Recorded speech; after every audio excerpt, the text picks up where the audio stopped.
We're 2 days out from Hurricane Zeta. All the destruction from Dauphin Island and the Eastern Shore, it has to go somewhere, and we think we found it.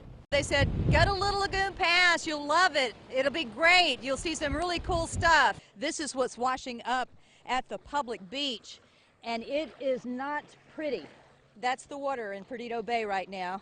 And once they found out that he was wanted in Mississippi for burglary and rape, well, he put it in drive, ran through this chain link fence, and the chase was on. We wish everybody safety and take care of yourself and your families. And we will see you on the other side of this. It won't last forever. It just seems like it right now. We have not seen a storm like this. I was telling you, this is like Ivan and Danny's twisted sister, right. Hurricane Sally. And she has left a mark on this community, unlike anything anybody has ever seen before. Even the longtime residents like Margaret Long. Take a look at this. The calm waters of Cotton Bayou have returned after the fury of Hurricane Sally. Destruction everywhere you look, most of it hard to believe.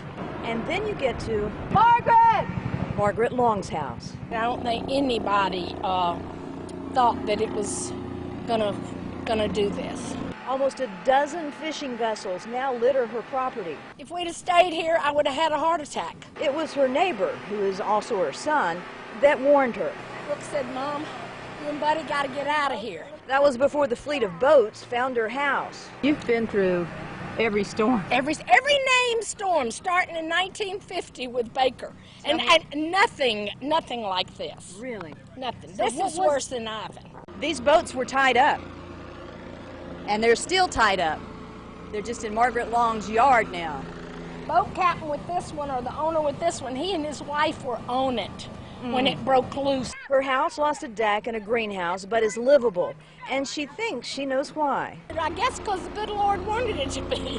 And he said, and I feel like that now. He blessed us. And even after all the storms and all that follows, Long says it's still worth it. I'm not leaving Orange Beach, Debbie. Never. Test results of water samples taken Friday show an extremely high level of fecal matter in the water. News 5's Debbie Williams is back in Lillian, and she joins us live tonight. And Debbie, a lot has happened since those results came back. A lot of folks are very riled up about this, and it's easy to see why just in the last few minutes. This is what's washing up at the public beach, and it is not pretty. That's the water in Perdido Bay right now. There has been a formal complaint filed with the Environmental Protection Agency.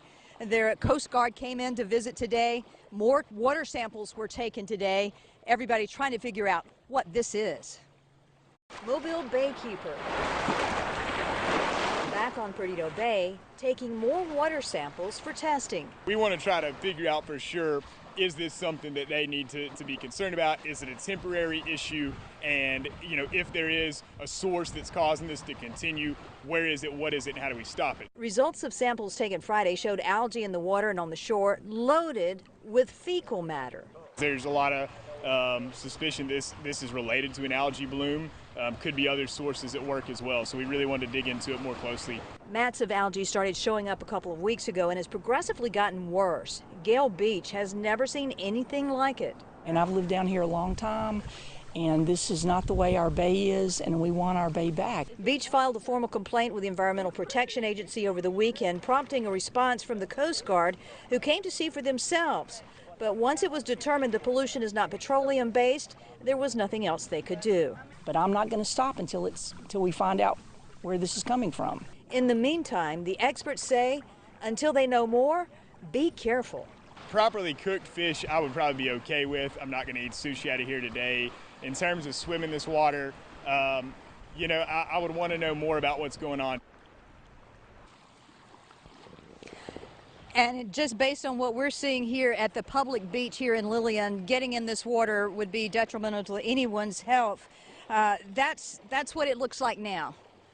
Just in the last few minutes, it's separated, and that's what's in the water.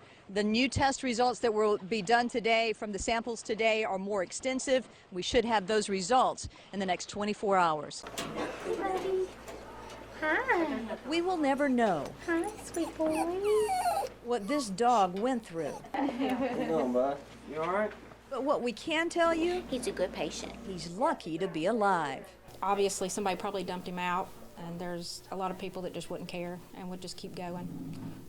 So very lucky. They call him Buck because that's what Jared Melton was hunting when he heard something. It was him bellowing, trying to call out for help, but it was a noise I had never heard before. Trapped in what he believes was an armadillo hole, Melton brought the dog to his vet in really bad shape.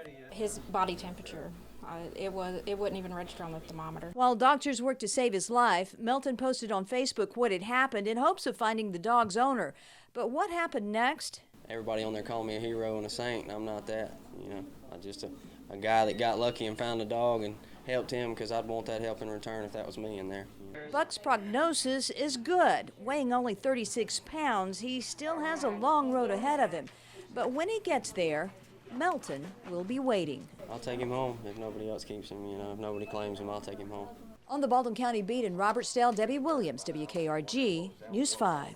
This is where it all began. Police pulled over Norton in this parking lot of this RV storage place. And once they found out that he was wanted in Mississippi for burglary and rape, well, he put it in drive, ran through this chain link fence, and the chase was on. This is how it ended. Mangled metal and mayhem at the intersection of County Road 55 and 24. Pearlie Mae Mason of Summerdale critically injured after being T-boned by a Dodge pickup driven by Thomas Norton. It was a violent accident and flipped her car and ejected her out of the vehicle. Just moments earlier, Norton crashed through a chain-link fence at a business on Highway 59 after being pulled over for an expired tag. A chase began, part of it captured on security cameras as Norton heads south on Highway 59. He would later turn onto County Road 24, also known as Underwood Road, and then onto a dead-end road. And all of a sudden, this big white dually comes flying down Chutes Lane, probably doing 50, maybe 60, just going really fast. Norton spins around and comes face to face with police. Then he turned and went across Mr. Underwood's field over here, the farmer, and spun out 2 or 3 times. He finally got back on Underwood Road down there. At the same time, Mason is headed south on County Road 55. She was coming through the intersection when he approached the intersection. And he was at a high rate of speed. It didn't look like he braked. He was going to try to make it through the intersection and literally T-boned her car. All of it is captured on dash cam video that is currently under review by investigators.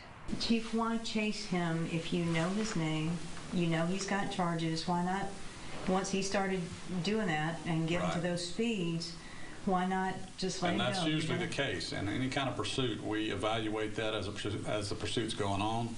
Chain of command's notified, and the chain of command makes the decision whether to continue or not. And like I said, we were about to call it. That chase lasted only about 4 to 5 minutes. It covered only 4 miles. Chief Brock, as you heard, said they were in the process of calling it off when that wreck happened. So this is Debbie Williams with WKRG News 5. We are in Foley, and we're almost a week out from landfall, and I want to show you what this one neighborhood still looks like. We're on Cedar Court. This is right behind the hospital off 59. We're a block off of 59, or a couple blocks off 59. And this is what folks are dealing with. There's still power lines down. There's trees everywhere. Folks are sweeping off their roofs. And we're just gonna walk through. You see a bunch of piers, and that's a generator, which is the new normal around here. But there are no less than 1, 2, 3, 4, 5, 6 huge fishing vessels, maybe even 7, in her yard. They have taken exception with the governor's Safer at Home order that allows retail shops to open up that weren't open before, but restaurants and dine-in services not being offered.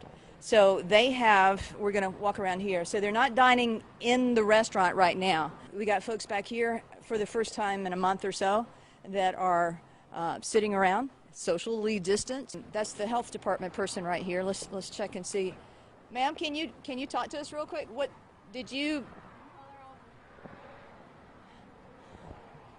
What we were told earlier as far as enforcement goes is that it would be education, then a warning, and then legal action. So we will see if that works out for Trattorios here.